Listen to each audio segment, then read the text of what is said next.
Hi, welcome back to the Keto Bistro.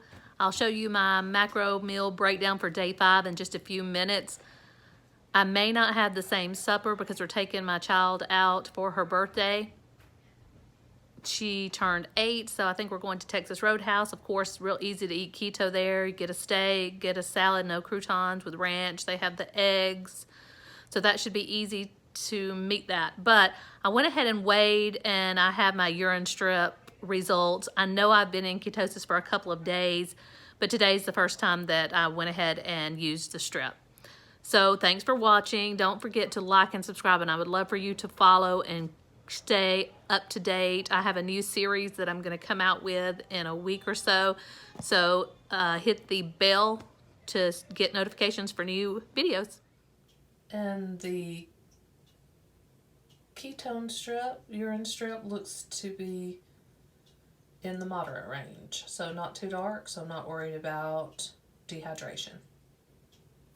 This is the beginning of day 5, so I've only been in or on keto for 4 days. I weighed 196 at the beginning, basically, now 193.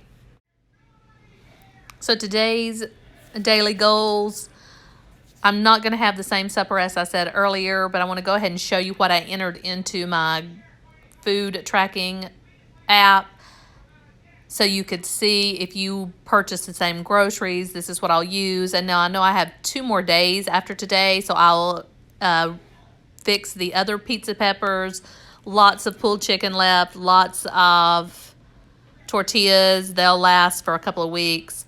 So for breakfast, all I had was coffee and a Think Keto bar.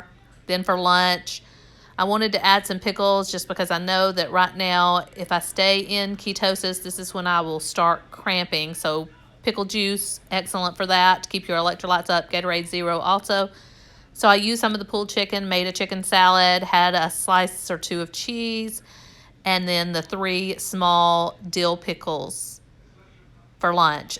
And dinner, what I had on the menu would have been using the chicken tenders and made chicken and vegetable kebabs with raw broccoli ranch. And of course, whenever I cook the chicken or the vegetables, most of the time I use my air fryer or a pan. I'll use the air fryer for the kebabs, but I'll still put a little bit of butter, smear it on them just to add that extra fat in. And then snacks, again, I'm probably not going to have these snacks today, but you could add them to your meal. Salted peanuts, sugar-free Jell-O, cheddar cheese. Let's take a look at the macro breakdown. So that would have been 1,430 calories. I'm still going to stay around that, maybe a little bit more because I'm eating a fattier steak with more calories, but I have 170 extra to play with, and I'm not eating those snacks. Protein still should be about the same, so 33% protein, lots of protein in today's meal. Fat, 58%, net carbs around 21, and I probably won't even get that many net carbs, maybe if I eat my salad, because I did not eat the nuts and for the snack. So again, thanks for watching. Don't forget to like and subscribe. I hope you have enjoyed this series. I'm going to stay in ketosis. I've got a couple of series planned coming up in the next week or 2, so I'd love for you to hit the bell for notifications. Thanks for watching.